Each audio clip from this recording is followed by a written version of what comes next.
मुजफ्फरनगर के मोरना में सोमवार तड़के घर में सो रहे बुजुर्ग पिता की बेटियों ने ही चाकुओं से गोंद कर हत्या कर दी। गर्दन काटने के साथ पेट पर कई वार किए गए हैं। एसपी देहात आदित्य बंसल की अगुवाई में पुलिस ने कुछ ही घंटों में हत्याकांड का खुलासा करते हुए दो बेटियों को दबोच लिया, जिनमें से एक नाबालिग है। पुलिस का दावा है कि पिता के असामान्य व्यवहार और तंजबाजी से बेहद आक्रोशित थी। इसी वजह से दोनों ने मिलकर अपने जन्मदाता को मौत की नींद सुला दिया। भोपा थाना क्षेत्र के मोरना निवासी 56 वर्षीय रामप्रसाद रोजमर्रा की तरह रविवार रात को अपने घर में सोए हुए थे। सोमवार सुबह परिजनों ने देखा कि वो अपने बिस्तर में खून से लथपथ पड़े हैं। शोर मचा तो कुछ ही देर में आसपास के लोगों के साथ पुलिस भी आ गई। एसपी देहात आदित्य बंसल ने सीओ देवव्रत वाजपेयी के साथ घटनास्थल का बारीकी से अवलोकन किया। परिजनों से बातचीत में किसी तरह की रंजिश की बात सामने नहीं आई। इसी बीच पुलिस को कुछ ऐसे साक्ष्य मिले जिससे परिवार के सदस्यों पर शक गहराता चला गया। पुलिस ने परिजनों से गहनता से जांच पड़ताल की तो हत्या की गुत्थी सुलझती चली गई। पुलिस अधीक्षक देहात आदित्य बंसल ने बताया कि रामप्रसाद की हत्या उसकी बेटी कोमल ने अपनी नाबालिग बहन के साथ मिलकर की है।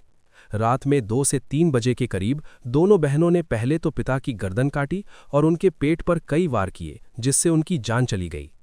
पूछताछ में आरोपी बेटियों ने बताया कि पिता रामप्रसाद का उनके प्रति व्यवहार असामान्य था और हर बात पर टोका टोकी करने के साथ कई तरह के तंज कसते थे, जिससे वो बेहद आक्रोशित थी।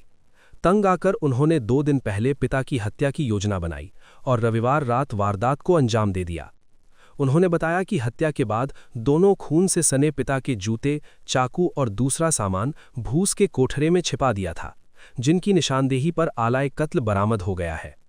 एसएसपी का कार्यभार देख रहे पुलिस अधीक्षक नगर सत्यनारायण प्रजापत ने भी हत्याकांड का अनावरण करने वाली पुलिस टीम की सराहना की है। घटना हुई जी। हम रात में काफी कच्ची दाल रोते और बीच में आँख खुली 2 बजे। 2 बजे पानी पिया, मैंने दवाई ली। ये कहने लगे, मैं कहने लगी तुम भी जाओ पियो क्या पानी या गुड़? हाँ मुझे भी दे दो। मैंने दिया पानी ने, मुझे दवा खा कर घमेसी आ गई। मैं लेट गई। फिर मुझे दलीज में वो छजले के तले मुझे ठंड लगी। ठंड लगने के कारण मैं उरे यहाँ आके लौट गई। फिर मुझे कोई संदेश ना हुआ, कोई पता नहीं। आज सुबह 112 के माध्यम से सूचना प्राप्त हुई थी कि ग्राम मोरना, थाना भोपा में एक 50 से 60 वर्ष व्यक्ति की हत्या हो गई है। इस पर तत्काल मेरे द्वारा सीओ भोपा, एसएचओ भोपा, जिले की एसओजी, फील्ड यूनिट सबके द्वारा घटनास्थल का निरीक्षण किया गया। जो भी महत्वपूर्ण साक्ष्य हैं, इसमें एकत्रित किए गए और सभी टीमों ने बहुत ही त्वरित कार्रवाई करते हुए 2 से 3 घंटे के अंदर ही इस घटना का सफल अनावरण किया है। मृतक का नाम रामप्रसाद है। ये 50 से 60 वर्ष के हैं। इनका जब मौके पर जाके देखा गया तो इनका गला काटा हुआ था और इनके पेट पे भी 2 चाकू के एक शार्प किसी वेपन के स्टैबिंग के जो है निशान थे। इनकी बॉडी को जो है पंचायतनामा पोस्टमार्टम के लिए भिजवाया गया। जब इस पूरी घटना का अनावरण किया है, तो इसमें ये सामने आया है कि इनकी 2 बेटियाँ, एक कोमल है जिसकी उम्र 30 से 32 साल है और दूसरी एक नाबालिग बेटी है। दोनों ने मिलकर जो है अपने पिता की हत्या कर दी। जब उनसे पूछताछ की गई, तो उन्होंने कारण ये बताया कि उनके जो पिता का उनके प्रति व्यवहार था, कि वो बेटा और बेटी में फ़र्क करते थे, बहुत ज़्यादा टोका-टाकी करते थे, कुछ तंज कसते थे कि तुम घर पे बैठी हो, तुम्हारी अभी तक शादी नहीं हुई है, तुम कुछ कमा नहीं रही हो और समाज में हमारी बदनामी हो रही है।